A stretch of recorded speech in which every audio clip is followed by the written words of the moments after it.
In this episode of Common SENSimilla, we'll be talking to an entrepreneur, and this is a first, someone who left the calling of God to get into the cannabis industry. What the hell? Today's guest is the founder and CEO of Lavinia, a sexual wellness cannabis brand that combines the powers of THC and CBD into a sexually enhancing lubricant. You are bound to see a blushing host a few times throughout this interview. Katie Enright, welcome to Common SENSimilla. Thank you for being here. Thank you so much for having me.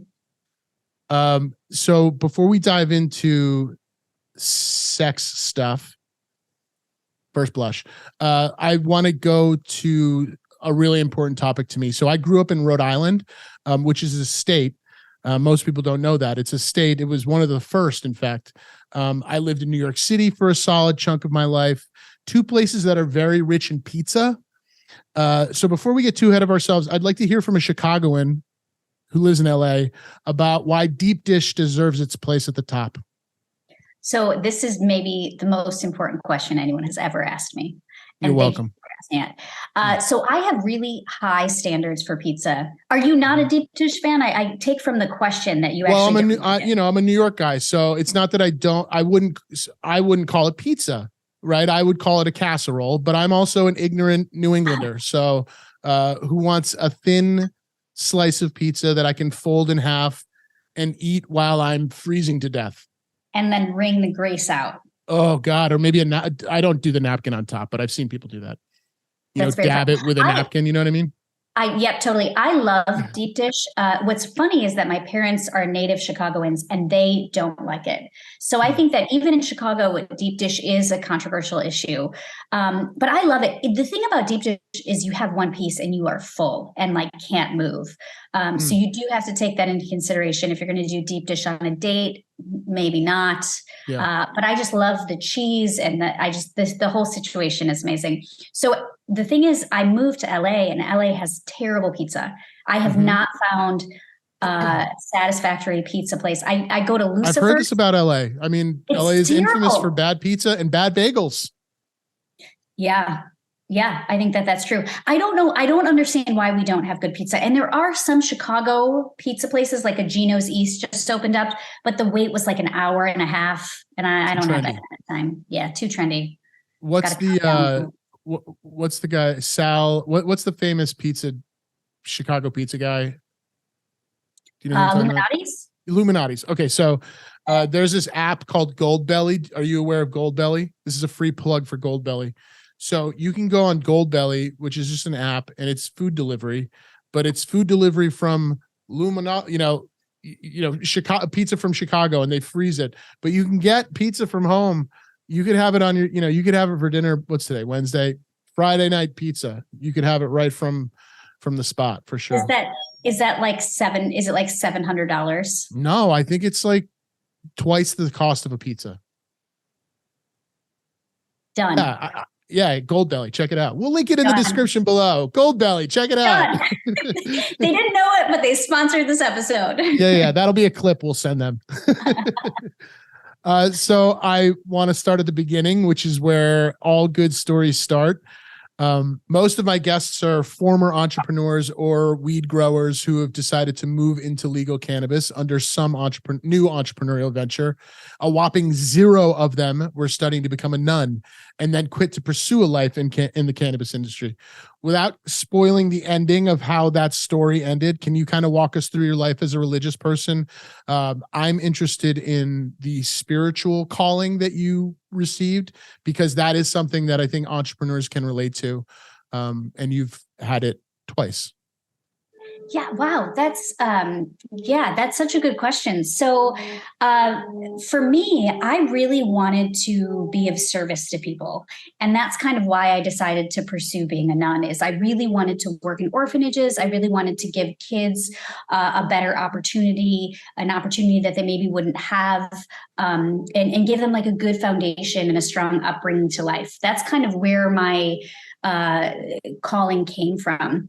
What I realized. Why I don't want to interrupt you but I'm going to.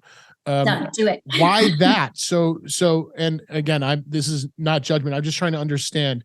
Very rarely when you ask a little kid what they want to be when they grow up, do they say a priest or a nun or a rabbi or whatever? They usually say, I want to be a fireman or a policeman or a nurse or a doctor or whatever. So there's a million ways that you could have been of service to communities, to people.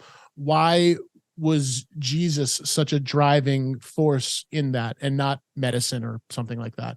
Yeah, I guess, it's interesting because everybody has a different relationship with religion. And what I'm realizing as an adult is a lot of people's relationship is quite negative. They had a quite negative experience where this is something that was forced on them. This is something that they had to do. This is something that they were judged heavily in, that they feel like the environment wasn't kind. And that was the exact opposite experience that I had. So I had a really wonderful experience in my religion, in my pursuit of God. My parents are really kind and loving, and it was never anything that I felt like was forced on us. It was just kind of told to us, and it was our option to believe it or not. And so, and part of it too is just like innocence, right? Like just pure innocence of like, I just wanted to be of service. Like I really loved Bible study. I really loved just taking part in religious rituals and rites of passage. And again, I understand that actually a lot of people have a lot of trauma associated with that. And that's really sad. That really bums me out a lot. But so that's kind of it for me. What I was going to say is that I think what I realized is that you can be of service to people and not have to take a vow of celibacy, a vow of poverty, and a vow of obedience. Like those are pretty serious vows that as an adult, I kind of rebelled against. Those are vows that I wasn't interested in pursuing. And I honestly feel like I still am in service of people because I think that a sexual experience is so important. And because I've come from like the super conservative religious upbringing, I understand the thoughts and the philosophies of why you don't want to talk about it and why, you don't have sex until marriage. Like I understand from that point of view, but I also understand how important it is and why it's vital that we have these conversations, and how you can get married to somebody as a virgin and then not experience a healthy sexual experience, and not have that's such an important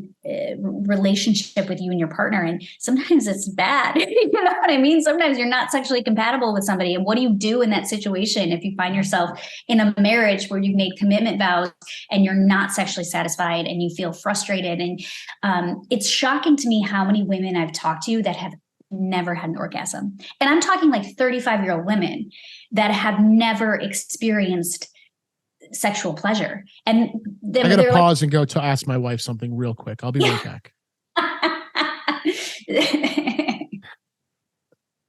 You're a funny man, Will. I'm back.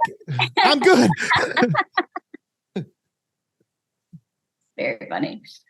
So I feel like now I'm actually more in service to people than I probably would have been if I would have become a nun, which I think is hilarious. Well, I will definitely get to kind of the end of that in a minute, but I am curious about kind of rationalizing. So I studied religion in college. I didn't grow up particularly religious. My family, we went to church every Sunday until I went to college. But church was an opportunity to talk to girls.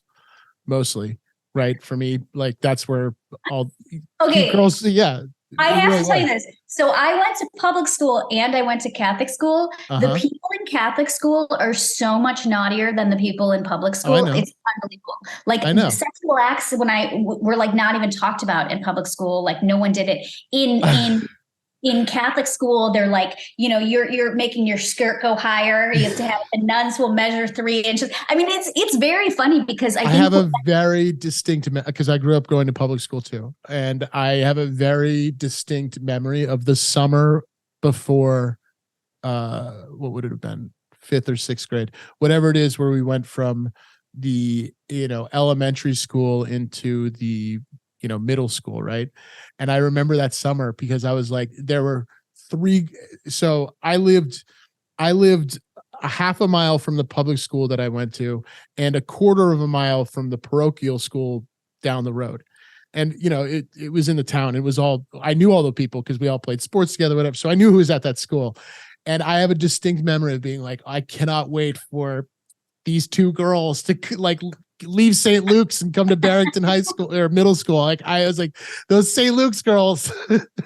I was like 6 or not 6, but it's going into 6th grade, so I know those St. Luke's girls. But it's interesting, right? Because I think that does kind of speak to the culture of like when you repress it so much, right? When you make it such a taboo issue, you can't even speak of it.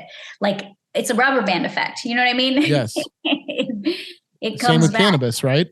Yeah. I mean, that exists. And we'll get to the kind of the duality that exists that you currently live in of working into, I'm going to call them high risk because financially and from a corporate standpoint, that's what they are. But two high risk, the duality of working in two high risk industries is, we'll get into that.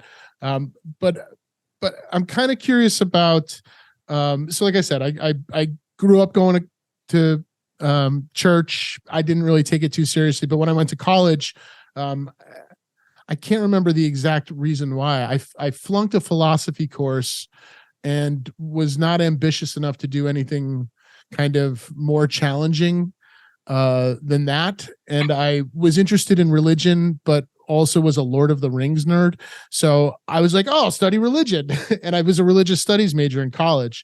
And the things that, and that actually ended up hugely, it definitely was the final nail in the coffin for my kind of interest in religion, in pursuing religion, like as a person, you know what I mean?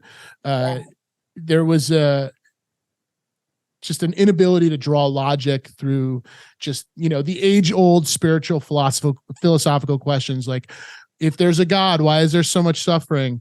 Et cetera. So that was the sort of thing that kind of led me, also weed and girls, right? That kind of was like, all right, I don't need to go to church anymore. I have this kind of figured out. So I'm curious if that was not so much the weed and the girls, but kind of what was that experience for you, kind of coming out of religion being such a driving force of your life? Yeah. Well, I think that was a long rambling question and I apologize, but there are things that happen to us. There are meteors that hit us planets as we go through the solar system and try to evolve as humans. And one day we start off as a nun, and the next day we're selling, cannabis sex lube. And one day you're going to church every weekend with your family, and the next you're a religious studies scholar, and you have been embittered or jaded. You know what I mean? So I'm just kind of curious where that left you. Totally. Honestly, God is still a really important part of my life. So I never had the moment where there was like a nail in the coffin, I'm walking away from this. I think that my mind expanded a lot. And again, I think that it has to do with your experience of religion. Like it's never been something that's been a negative thing in my life. So it's never been something that's gone away. And I understand for so many people that it is a negative thing in their life, and that's really sad. But I think that it is like, I kind of, to be really honest with you, I feel like I'm doing God's work. Like I feel like having these conversations, cannabis is amazing. Like cannabis, I like get teared up and want to cry right now when I talk about how amazing it is. And I feel like that is a gift from God. The same thing with mushrooms, like they're natural, they grow, and this is a gift from God. And this plant like heals so many people, and, mentally, physically, like it is so amazing. So I feel like it's kind of been, it has been perverted in terms of like the smear campaign that came against cannabis, where we now call it marijuana, in the 30s. And like when you look at the history of cannabis, it's very interesting. But I feel like that's it. Cannabis is a gift from God, 100%. That's awesome. I agree with you. So take us to the end. Spoiler alert, it was a boy. Talk us through the end of your journey to being a nun.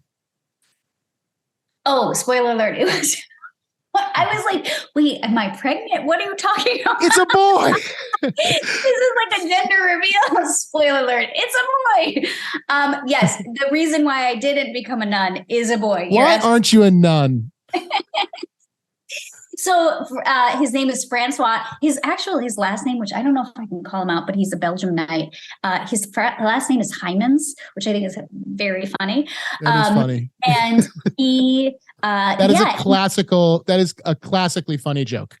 It is, right? And you almost can't write it. Like this whole story, if you read it, you'd be like, that's not true. That can't be true. But I met him when I was doing my discernment in Ireland. And we drove throughout Italy together. And I met him. Classic nun meets Belgian knight story. Classic. It's very classic. And so we met in Rome and I was praying in the Sistine Chapel and I felt like this, like God was saying, like, listen, if you don't want to be a nun, you don't have to. Because part of it was I felt a little bit obligated because I felt like no one was going into this anymore and like all the nuns and priests were going to die off. It was up to you to save Christianity. Exactly. You're like Nicolas Cage. I get it. Exactly. And then I felt this relief, and then then Francois and I again drove all throughout Italy, and then did all the things, and that's when I was like, oh, there are like really good partners out there, because before that I was kind of boys are hot. Boys are hot, but also American men and European men are very different and their approach to dating is very different. Whereas like American men are very, I don't know how to say this nicely. Just and I'm say it unnicely. So I should not call them out. They're not as romantic. They're not as how controversial, Katie Enright. Not as Americans. Next, you're going to say we're fatter. So no, I wasn't going to say that. I mean, we are, but I wasn't going to say that. So like Francois, for example, every night would write me a love poem and would make me dinner. And then every morning would wake me up by knocking on my door with fresh pressed like coffee and like Nutella and toast every morning. And so you were living in a Hugh Grant movie. 100%. But I think that's what it's like dating European men. They might cheat on you, but that's the trade-off. They'll chain smoke 3 packs of cigarettes today and they'll cheat on you. They'll have a whole secret family in Germany. You won't know about them, but they'll make you breakfast in bed. I mean, every morning. And they'll write you love letters. My sweet little Catholic American girl. And everyone's like, did you bone him? And I'm like, no, I was going to be a nun. You don't go from being a nun to like boning somebody in like a day. You know what I mean? It's very funny. That's everyone's second. Well, when I gave up my journey to become a nun, I was boning that afternoon. I did not waste any time. Love is men. We're a crazy bunch. We are capable of making even Jesus take a back seat. So way to go, European men specifically. Belgium. He spoke 5 languages. And then when he got mad at me, it was so great. He's so hot. I don't even know what he looks like, but he's hot as hell. I want him. Yeah, 100% he is. And he would go off on me in like French, which to me, I don't know what he's saying. So like his insults are doing nothing to me. And also meanwhile, he's saying the rudest shit ever. You stupid American Catholic girl.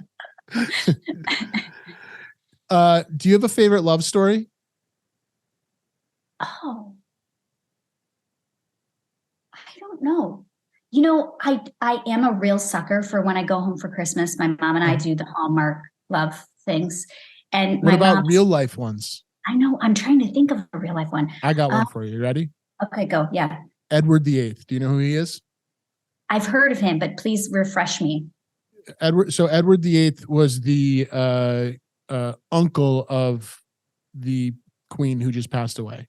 He was King Edward until he abdicated the throne, or I don't know, shortly before World War II, right? So maybe the late 30s or something like that. He abdicated from the throne because he fell in love with an American woman, right? Yes, so in the same way that Prince Harry fell in love.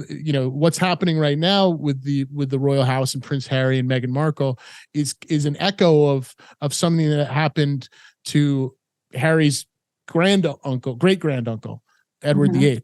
So Edward VIII had to give up the throne. He gave it to his brother, King George, whose daughter was Queen Elizabeth. If you've never watched The Crown, it's fabulous. I would definitely recommend it. But this kind of details this part of the story. But Edward VIII was ostracized from the family in the same way that Harry is right now, and was stripped of all titles and land and all that shit. They took it all away from him because he had to be with this woman. But he was with this woman until, forever. For the rest of their lives, they were together.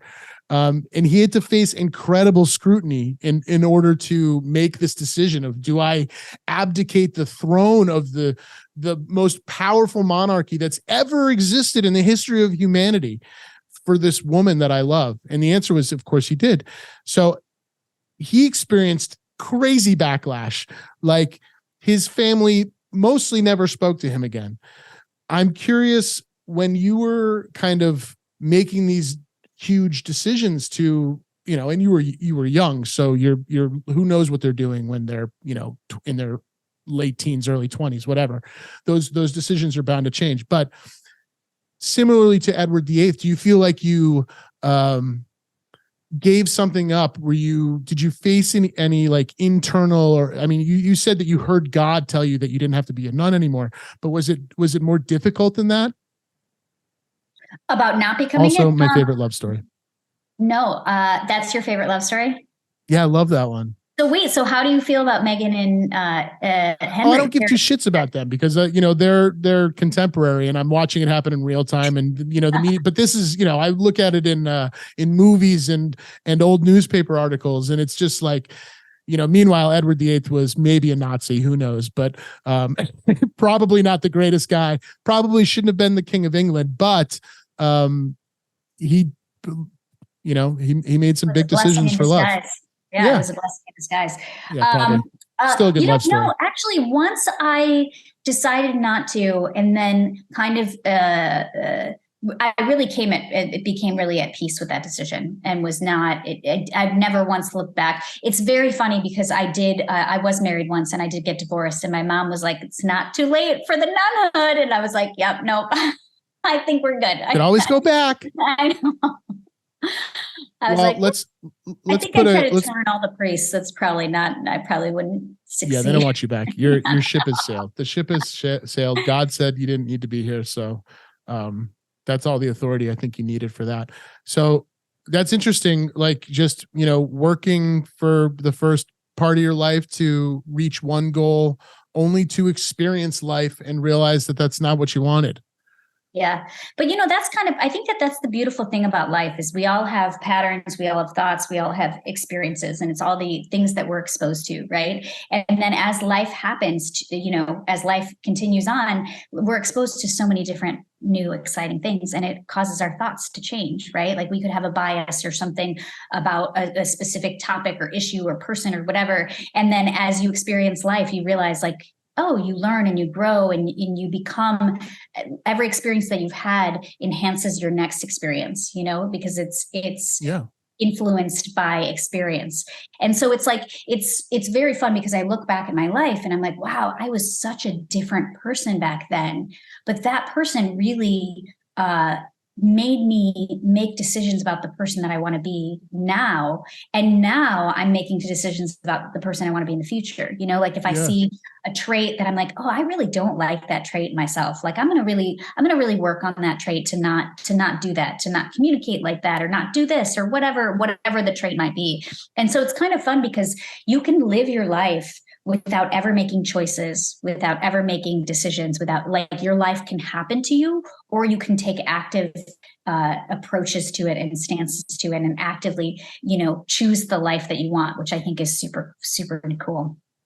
So when you came back from that trip abroad, and your, perspectives, maybe values, I'm not sure, but some major shifts had happened in your life, and now you came back home. what did you see? What was the opportunity? What did you think was next? You know, it wasn't going to be the church anymore. Yes. That's a great question. I didn't really know. But I was kind of exposed. I hate to use the word sheltered because I had like a really beautiful childhood. But it was, I grew up in Lombard, Illinois, and I went to school in Elmhurst, Illinois.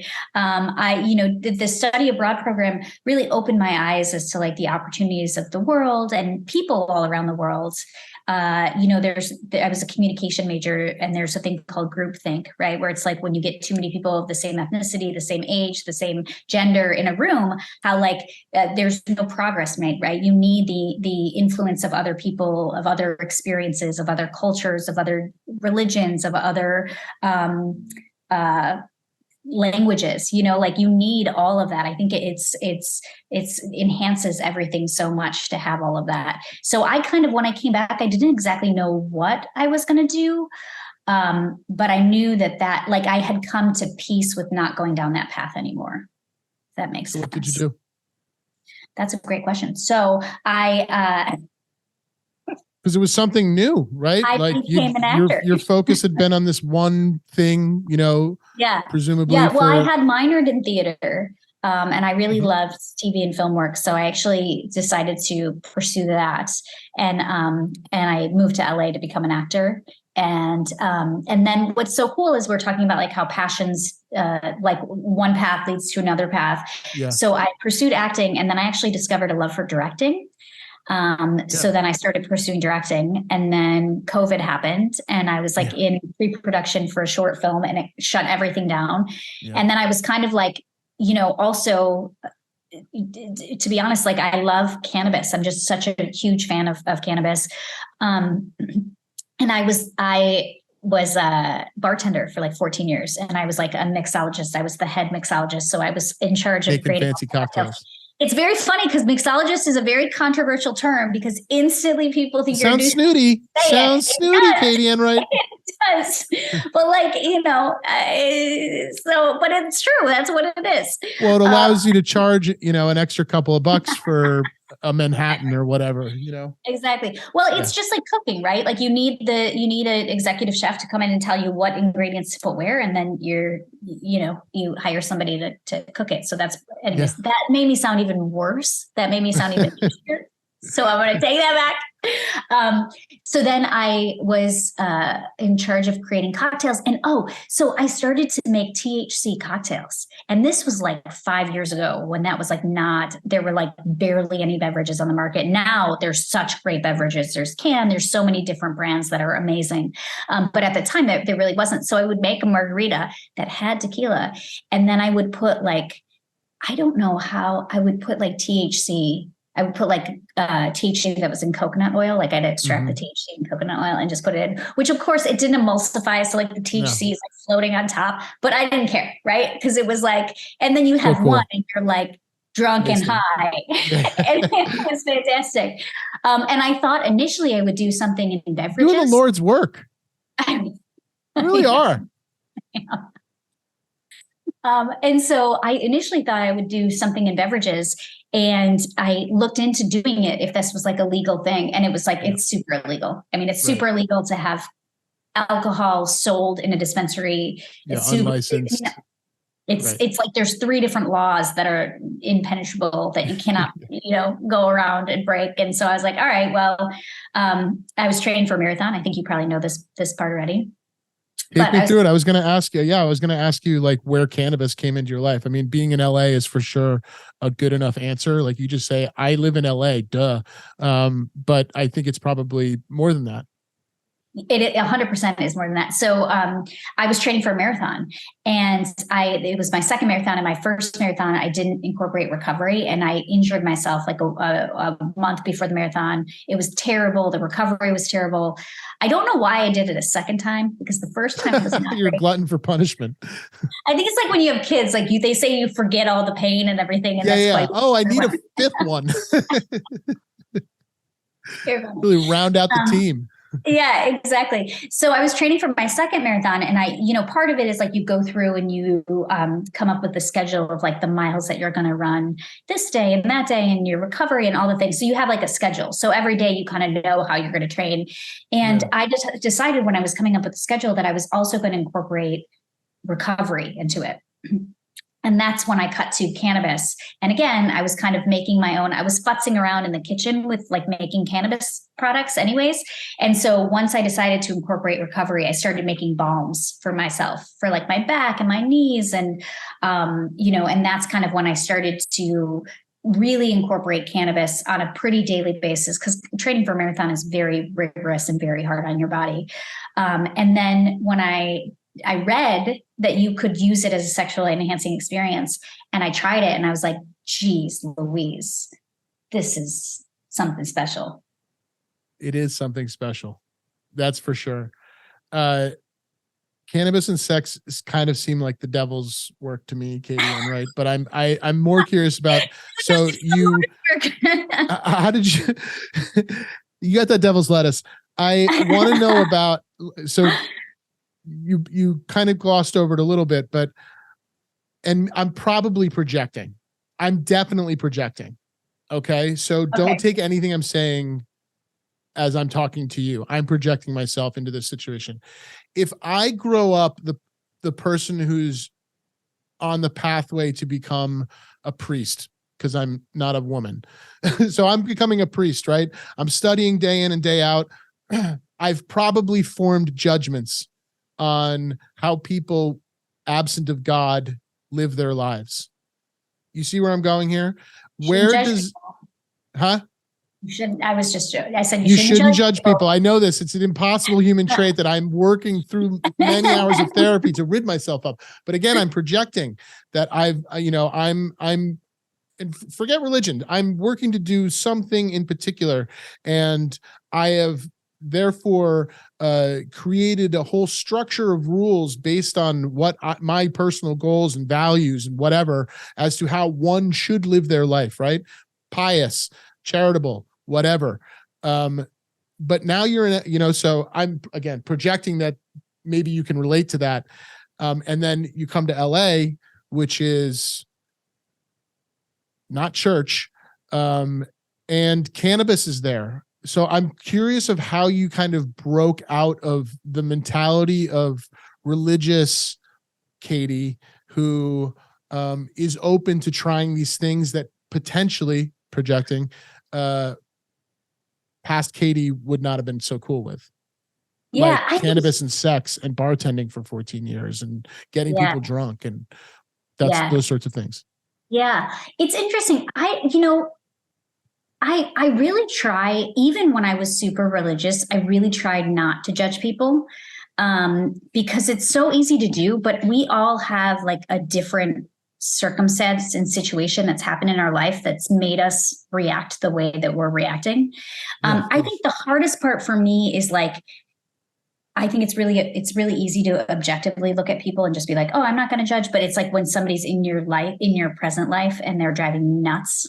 Yeah. And it's like, oh, they're so da, da, da, da. And it's like so easy for me to say like, well, they're this way because of this. But this is making sense. I feel like this is not making sense. No, totally. And also let me say another rambling, maybe not so direct question I asked you, but so yes, you're doing fine. But so it's hard because as a super religious person, there were certain things that I think I was pretty judgmental on. But that kind of after Ireland, that kind of all washed away. Yeah, that's kind of the impression I'm getting. Like there was, and I'm using a metaphor, but like this earth-shattering thing that was like, oh, it's like being, Neo having the plug pulled out from the back of his head and being like, oh, this is real life. There's all this stuff that's been happening around me that not that I haven't been paying attention to, but I've just been focused on this thing, like this pathway to God, my whole life, that I didn't notice that there was all this stuff happening around me. Right. Like that's what I'm getting at. So now you're noticing like there's life, there's a whole world around you. Yeah. And someone hands you a joint or whatever. Like what was that? So So, well, it's very funny. Two things. Can we go back 2 seconds though? Yes, yes. Take me back 5 seconds. True religious people, though, that really is like, if the problem is that there are so many people, and this is going to be judgy. I'm going to be judgy right now. But there are so many people in religion that are not actually practicing the religion in terms of like, you're really not supposed to judge people. Like if you look at Christianity, like 10 times in the Bible, it says, don't judge unless you want to be judged. Like really, exactly. So like the true spirit of Christianity isn't toxic and judgy and mean and like right. It's always bad PR. It's bad PR. It's right wing, like, you know, and the hard part Christian. Sometimes, yes, exactly. And sometimes I have a really hard time with religious people, and I think that that's what people that have experienced a lot of trauma in religion. It's the people that are not truly practicing what they're preaching or what the organization that they're a part of, because like I've met so many amazing religious people that are like the nicest, kindest, non-judgmental. Like there's, yeah. So anyways, so that kind of was always my experience. Like I was really not exposed to people that were that awful. Maybe I was. Actually, I'm thinking back and I was like, well, in Bible study, this one girl talked a lot of shit about this other girl. That bitch. That bad bitch. Oh, she had it coming. She had it coming. That's very funny. But what was the second part of the question? Oh, the joint.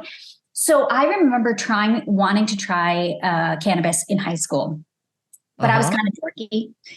And I remember like it was obviously super legal. And so there were like markers. Oh my gosh, this is so funny. So there were markers and they would put the joint, they would take this part out and they would put the joint in the marker. Do you remember that? Yeah, I used to use the Bic pens, you know, like the clear Bic pens. Nice. Or the white ones. And somebody once, a guy wanted to get some and asked me if I could get it for him. And I was like, yeah, totally. Because I knew somebody else that I could get it. And I was too nervous. So like I kind of almost became a drug dealer in high school. And I think like I was just too nervous to do it. I know. Yeah, I know. That makes sense. I was just too scared to get in trouble. It's a lot of pressure for you. I can tell. Yeah. It was too intense. But so I tried smoking a joint. You weren't like you were interested. It was something you had been interested in growing up. Yeah, curious. I think. Yeah, sure. You know, but then it was like really illegal then. You know what I mean? Like you I was there. I remember one joint, and it's like you're in the slammer for years. You know. Yeah, I used to walk 5 miles into the middle of the woods, in the middle of nowhere, just to smoke joints. And I used to still think that there would, you know, a SWAT team would rappel out of the trees. Yeah, like I remember. This is a tangent, but have you ever watched the show Moonshiners? On like Discovery or something? Yes. So not only have I've watched them all because for some reason my YouTube algorithm pulled them up, and I've watched every clip on YouTube. I love that show. That is one of my favorite shows of all time. Same, and I'm not sure why. They have like the time, so it's like 10:30 a.m.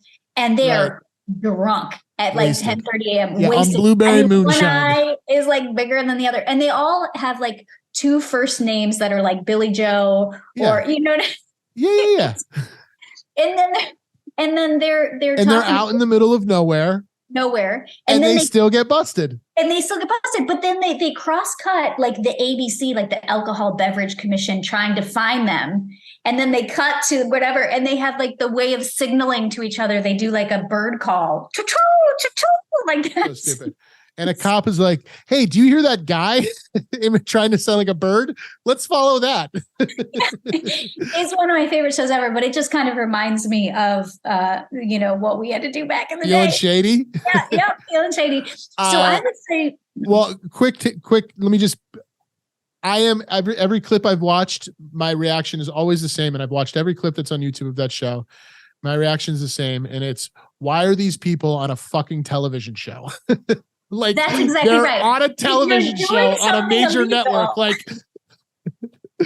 what do you think is going to happen? You know what? I bet that because they are on the TV show, they have it like all registered, and it's like moonshine, and it's like they probably legally have to do it. They can't. I mean, can you imagine if we did like a mushrooms or like a show about heroin?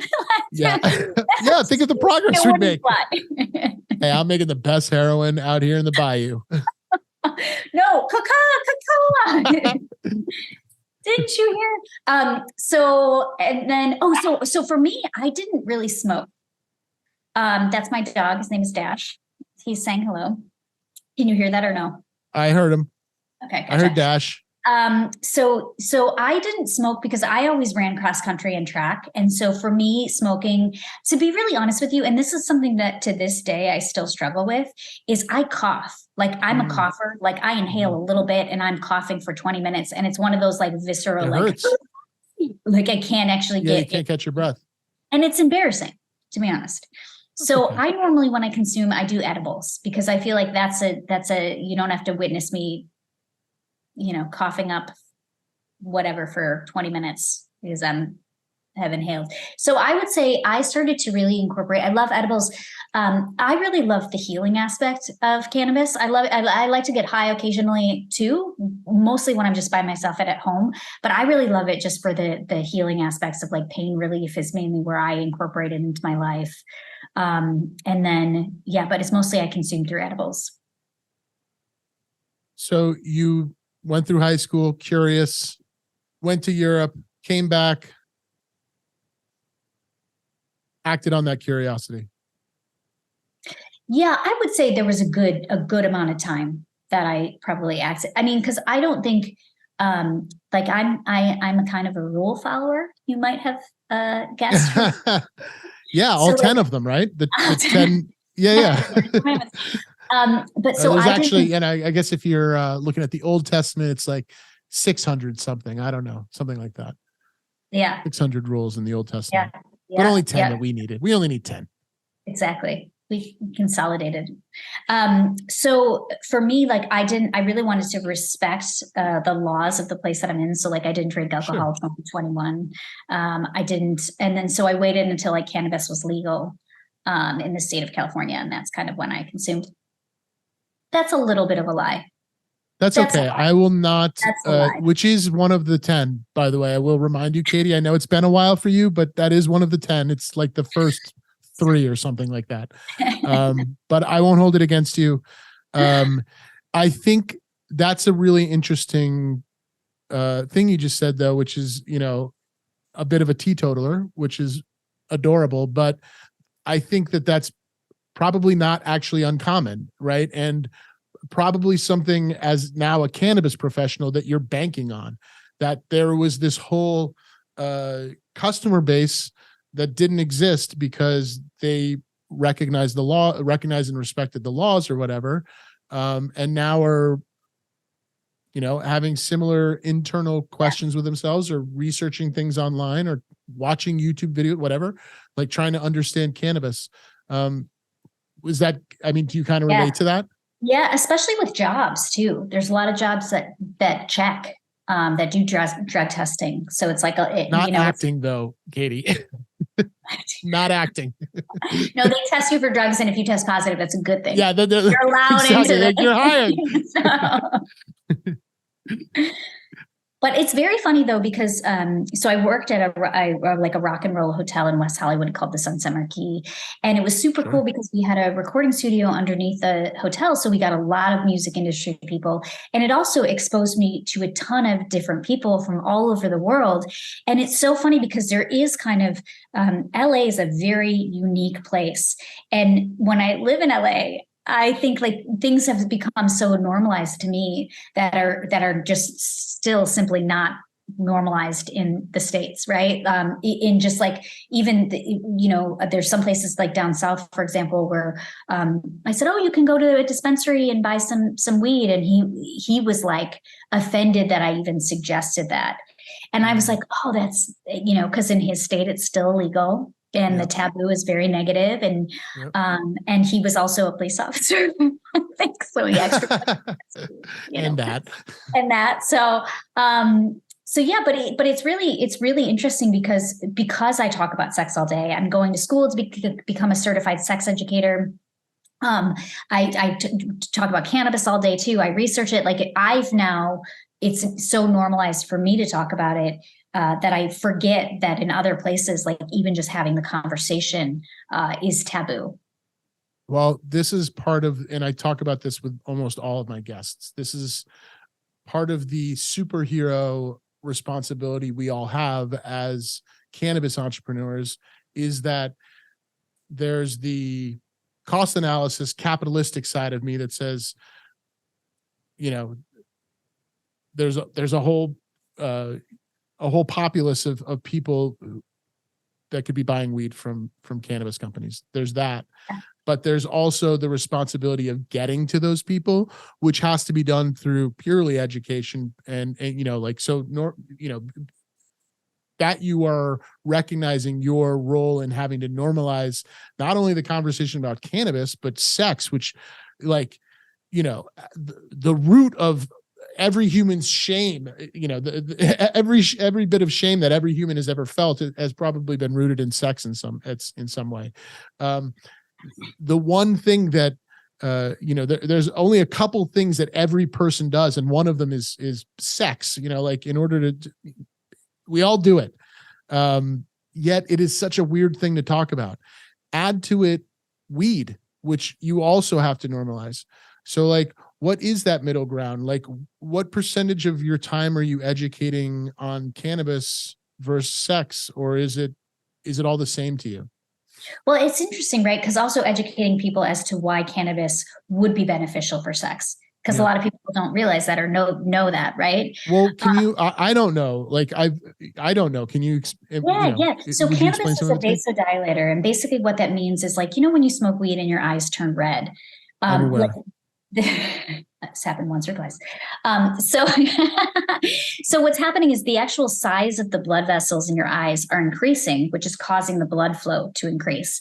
And anytime you have increased blood flow, that's how women have really strong, really intense orgasms. And that's how men get erections. So it's kind of, it's very, very interesting, because it's like biological, right? Like, there is an onset time of 15 minutes to a half hour. So it's really important to apply the product and then allow that 15 minutes to a half hour for the product to, like, work, you know, dilate the blood vessels and increase the blood flow.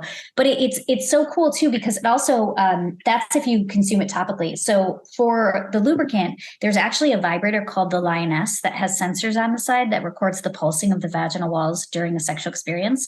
So for the first time ever, we actually have data on sexual experiences and orgasms and, like, how long it lasts. It's so fascinating. So we actually were able to, you know, this green is with an unmedicated lubricant. That's just a water-based lube. And then this is with our Ojai cannabis lube after it's been left on. And it's recording the intensity of an orgasm. Exactly. Of the vaginal walls. So you can see, like, there's two different times where it gets to be like 100 in terms of intensity.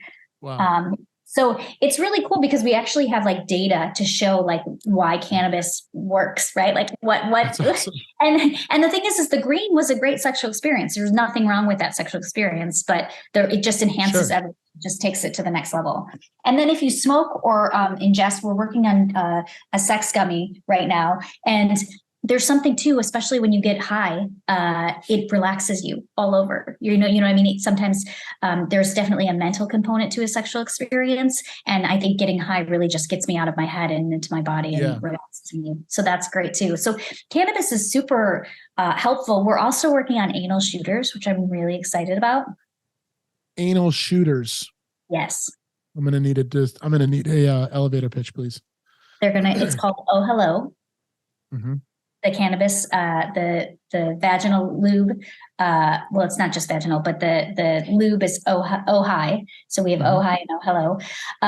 And what it does is it makes anal sex very pleasurable, and it gets you very high. I love it. Sounds great. It's amazing. Anal shooters might need some work, though. We might have to work on that. You don't like is it too descriptive? It's not what I'm not seeing. I'm not feeling sexy there, Katie. We're gonna have to workshop that one. Okay. Luckily, I have a whole room full of brilliant, creative cannabis marketers. I'll throw it to the crew and see what they say. But anal shooters probably need some work. That sounds like a segment on the old Howard Stern show or something like that. So let's get to Lavinia then. So, you know, entrepreneurs, and we mentioned this at the top of the podcast, but entrepreneurs often talk about their profession as being a calling, which is an idiom with roots in religious practice. Priests, nuns, etc. They often talk about being called by God to the cloth, right? Medical professionals use it in a similar way. As a person who's experienced both of these things, what finally pushed you to Lavinia being that path? Like, how did you know that was the thing that you needed to start doing? I was just doing it as an act of love. So I was making lube in my kitchen just for myself, and I would give it to people that I worked with, and I would bring it to the bar, and I would just be like, oh, just giving it away. And it wasn't until a stranger came up to me and was like, hey, are you the weed lube girl? And I was like, yep, I am. That's the label I've been wanting this whole time. And I was Stop like, sister. I don't want to be Sister Enright. I want to be the weed lube girl. Yeah. And I was like, yeah, I am. And I was also like weirded out, right? Because I didn't realize like that was my identity to strangers. Interesting. Yeah, totally. And he was like, hey, can I get some of that? And I was like, oh yeah, of course. And he's like, I'll buy it from you. And as soon as he said, I'll buy it from you, something in my brain clicked, because I gave it to him for free, just as an act of love, right? But as soon as he said, I'll buy it from you, I was like, oh, I wonder how many other people would buy this. And then I was like, and it kind of from there, that's when it really started to like the seed in my head of this becoming a company really was planted. It's always a stranger. Always. Like, that's the best kind of feedback, because they don't care about you at all. They don't care about your feelings. They just want, like, oh, you're the weed lube girl. Like, give it to me. Yeah. I mean, I built this my whole company on strangers too. It's like, the validation of strangers is so much more valuable to me. And I don't know why than anything else. It really is. I just think that there's a fearlessness there that they'll just tell you what's on their mind, because they'll never talk to you ever again, maybe. Yep. Amen. So high risk, we talked about this a little bit earlier. It is a financial category for companies that, payment processors, financial processing institutions, they'll put companies in. So gambling is one, online gambling, CBD is one. Cannabis for sure is one. In fact, it's not even one because it's federally illegal. Porn is one. Glass shops, like all of these verticals that may fall into the socially taboo, but things that everybody on the planet wants to do, are categorized as high risk. So you took two things that were high risk and decided to combine them to make almost like Voltron. You took all these robots and put them together to make a bigger, more powerful, higher risk robot. So I'm curious about kind of rationalizing that and, what you thought the risk reward was going to be, because the other side of this is this product category, while it exists, right? Like there's other products. There's a brand, I can only think of one brand. It's called, in California, I think it's called Quim. I don't know if they're still available, but I remember seeing them years ago. But regardless, like the other side of this is getting into the space, right? You have to be on the shelves up against all these other products. I would assume very rarely do people walk into dispensaries to find sexual lubricant. They go in to find edibles or, consumable products. So I'm curious about rationalizing like how you knew combining these two high risk things were going to be the right way, especially given that it was going to be hard for you to battle for shelf space. I think a part of it was a tremendous amount of ignorance. I didn't bliss. Quite know what did you say? It's bliss. Bliss. Yeah, it is. I didn't quite realize how difficult it would be. And it's difficult on so many levels. People don't traditionally go to dispensaries to buy lubricant, as you're saying. Buy gums, they go to buy whatever. So we've taken a lot of resources in our company to try to educate consumers on the spot with like PADs and try to tell people about the product. Again, why cannabis enhances the experience so much. But then also it's hard too, because our target customer is any sexually open person, right? Man or woman. This product is great for men to use it anally. Product is great for women. And, but those customers might not be shopping in dispensaries, so it's also about like, it's just challenge upon challenge upon challenge upon challenge, Yeah. you know. And the real hard part is advertising. Like it's really difficult because we can't do any traditional routes, even on like Instagram or social media. Like we've had influencers that have been like, I'm really nervous about getting, like porn stars that are like, I'm scared about getting taken down.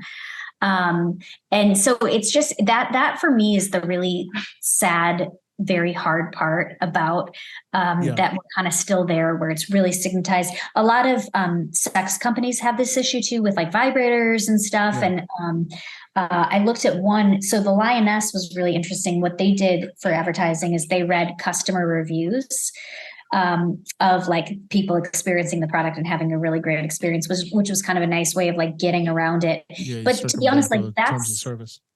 yeah, exactly. That's something to this day that is still a challenge. And it really saddens me because there's so many people that would benefit from this product, but it's so difficult that they might not know about it, you know? It's an unfortunate leveling of the playing field that we all, even canna planters, like, we don't professionally touch the plant. We successfully unprofessionally touch it. But we're a creative and digital agency, that's our description with the state. But we run into the same things day in and day out. And I think one of the things, because we do tons of marketing, obviously, on behalf of our clients making cannabis CPGs, and you're right, education and and also I might add another way to circumvent the terms of service, specifically for Google and things like that, is through educational content. That stuff you can pay them for all the live long day, and create a higher top of funnel traffic, top of your sales funnel, by sending people to an educational site that then drives them to your website where they can find out how to buy your product. But like I said, it's an unfortunate leveling of the playing field. So, and also I might add, not even the worst one, like you're not even the biggest pain in the butt for people operating in this space. So given that this is still relatively a pretty new thing for you, and you're being met with these, challenges that are coming from not only having a sex product, but also a cannabis product, like how do you stay optimistic? How do you know that you're on the right path? So we're actually working on a hemp line. CBD is a great normalizer of cannabis. Yes, absolutely. Because like old school, it's very funny. My mom is 70. What's that? Diet cannabis. Diet cannabis. That's beautiful. I love that. It is diet cannabis, and it normalizes it for people, because people in the older generation, or people where it's really taboo, they use it for pain and for pain management. Yes. And it works. And so all of a sudden their stigma of it starts to go down. So the marijuana might still have a really negative stereotype, but CBD, they don't associate with marijuana, right? Like they don't associate that they're even together or anything, associated in any way.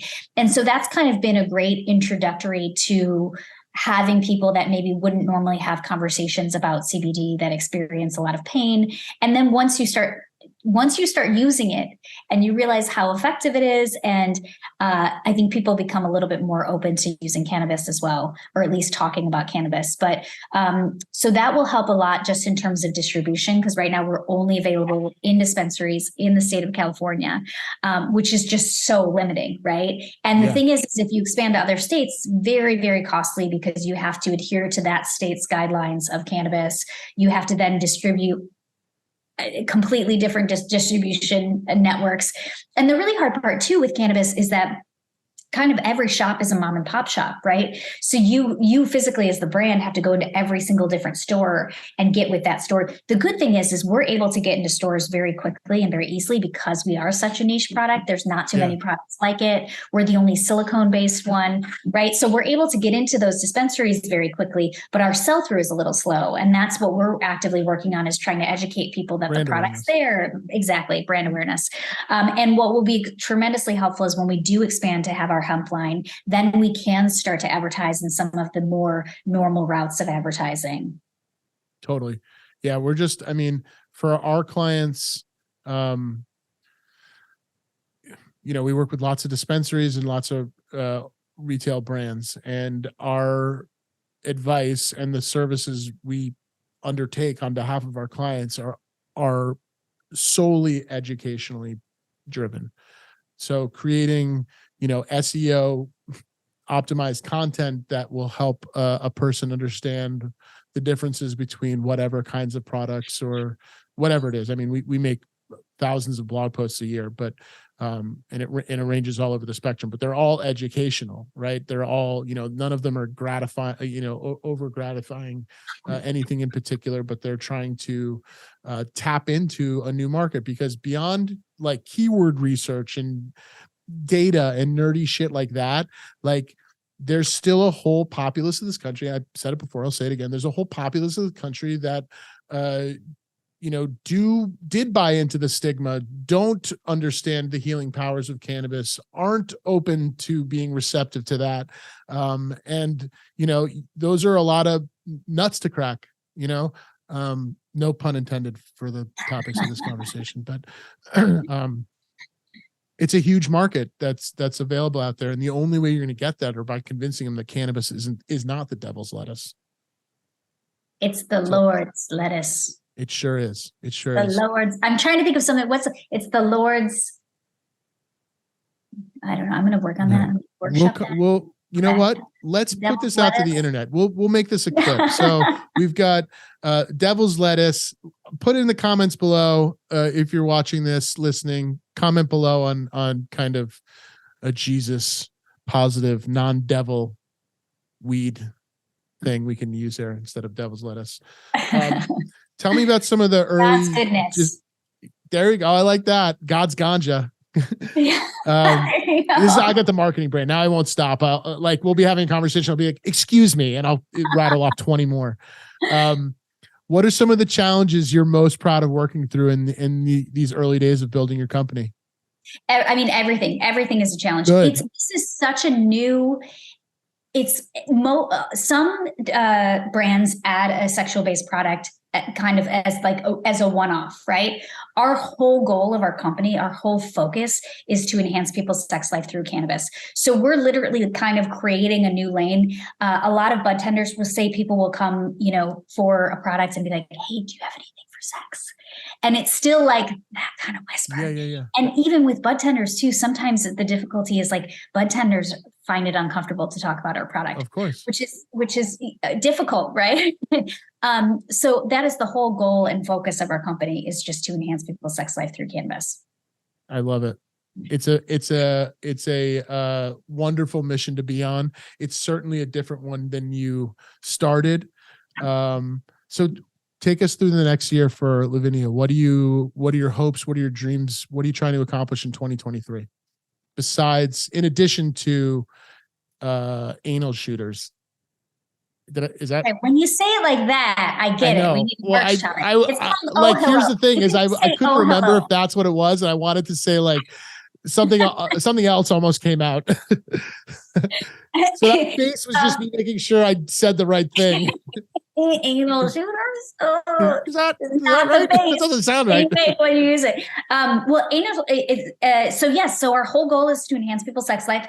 We have sex gummies that hopefully will be available in February for Valentine's Day. We currently have the lubricant available. It's silicone based, which is great because it's great for both vaginal and anal use. It's condom compatible. It doesn't affect your pH. It's amazing. And then we have the shooters. The anal ones. They should be available in June or July. And then, we are in R&D. We're constantly, we spend 1.5 years in R&D for the formula that we currently use. So we really like science, and we really like to have a scientific base. Scientific experience is so hard to quantify. There's so many different factors, but we try to mitigate all those factors and have like a great sexual experience. And so, so that's kind of where we're headed. And then we also are working on a hemp lubricant as well. You got a lot in store this year. R&D, creating new products, breaking into existing markets with new products. It's going to be an exciting year for you. It's going to be a lot of work. Katie Enright, you've taken us from the nunnery to the funnery, from sister act to sex act. We're all very grateful you found a way more fun way to do the Lord's work. You've been an incredible guest today. We wish you the absolute best. Please tell our guests where they can learn more about you and your company. Thank you. Thank you so much for having me. Lavinia.com is our website. And then you can find us on Instagram at o.lavinia. And we're actually working on a YouTube channel for educational based content. So how to make cannabis products at home. And then also a big part of our company is sexual education. So we are also working on some platforms to educate people about how to have amazing, empowered sexual experiences. I'm in. If you need a guinea pig, whatever, you have my email. I'll give you my cell phone. I'll give you my other cell phone too. Please call me. Thanks so much for being on the show today. This has been another episode of Common SENSimilla. Please don't forget to like, subscribe, smash that notification bell. I've been your host, Will Reed. Peace out.